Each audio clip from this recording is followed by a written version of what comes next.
রেস্তোরাঁ সেক্টরের ক্ষুদ্র উদ্যোক্তারা এবং ভোক্তার উপর অযৌক্তিক হারে ভ্যাট বৃদ্ধি ও সম্পূরক শুল্ক নির্ধারণের সিদ্ধান্ত অন্যায়যৌক্তিক। এই বর্ধিত ভ্যাট সম্পূরক শুল্ক আরোপের সিদ্ধান্ত সম্পূর্ণরূপে প্রত্যাহার করার জন্য জোর দাবি জানাচ্ছি। অন্যথায় আমাদেরকে বিকল্প ব্যবসা চিন্তা করতে হবে। রেস্তোরাঁর ভ্যাট ৫% থেকে ১৫% করার সিদ্ধান্ত থেকে সরে না এলে বন্ধ করে দেয়া হবে খাবার রেস্তোরাঁ। বৃহস্পতিবার ব্যবসায়ীদের পক্ষ থেকে এমন হুঁশিয়ারি দেওয়ার কয়েক ঘন্টা পরই ভ্যাট ও সম্পূরক শুল্ক আইনে ব্যাপক পরিবর্তন এনে অধ্যাদেশ জারি করে জানিয়ে দেওয়া হয় শতাধিক পণ্য ও সেবায় ভ্যাট বাড়ানোর সিদ্ধান্ত পাকা করেছে সরকার।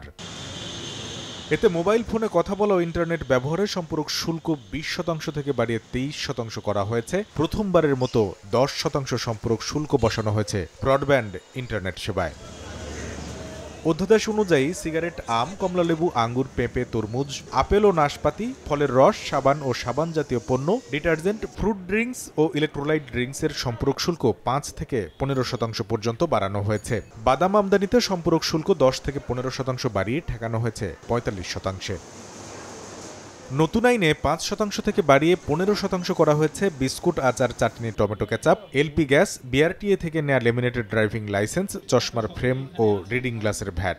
টিস্যু, সানগ্লাস, মিষ্টি, নিজস্ব ব্র্যান্ডের তৈরি পোশাকের ভ্যাট ৭.৫% থেকে বাড়িয়ে করা হয়েছে ১৫%।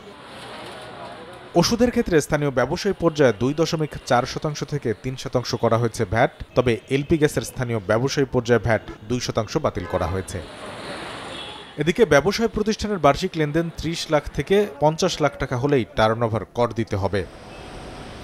বিমানে ভ্রমণের ক্ষেত্রে অভ্যন্তরীণ রুটে আবগারি শুল্ক ২০০ টাকা বাড়িয়ে ৭০০ টাকা ও সার্কভুক্ত দেশে ৫০০ টাকা বাড়িয়ে ১০০০ টাকা করা হয়েছে। এছাড়া এশিয়ার দেশগুলোতে ২০০০ টাকা বাড়িয়ে ২৫০০ টাকা এবং ইউরোপের দেশে বিমান ভ্রমণের ক্ষেত্রে আবগারি শুল্ক ৩০০০ টাকা বাড়িয়ে করা হয়েছে ৪০০০ টাকা।